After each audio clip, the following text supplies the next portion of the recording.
पूजाता, सीधा साधु अब पिटाता।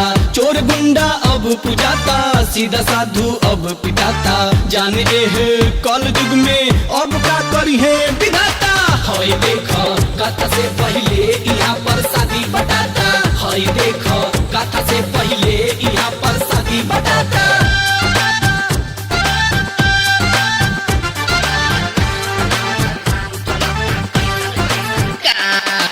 प्यार के बाजार में तो मिले सब कर दिल टूटल। नया पैक तू खरीदबो मिली तो के सील टूटल। प्यार के बाजार में तो मिले सब कर दिल टूटल। नया पैक तू खरीदबो मिली तो के सील टूटल। कंपनी के डब्बा में तो माल ही चालू बुझाता। हई देखो कथा से पहले यहाँ पर शादी बटाता। हई देखो कथा से पहले यहाँ पर शादी बटाता।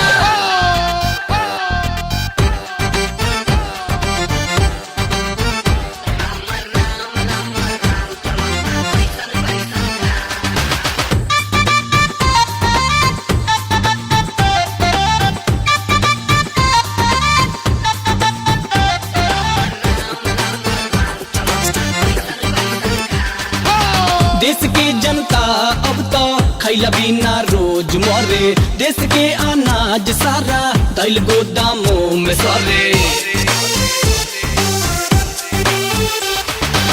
देश की जनता अब तो खैला बिना रोज मरे। देश के अनाज सारा दैल गोदामों में सरे। दूध खोज लो पे न मिले, हर गली दारू बेचाता। हई देखो कथा से पहले यहाँ पर शादी बटाता। हई देखो कथा से पहले यहाँ पर शादी बटाता।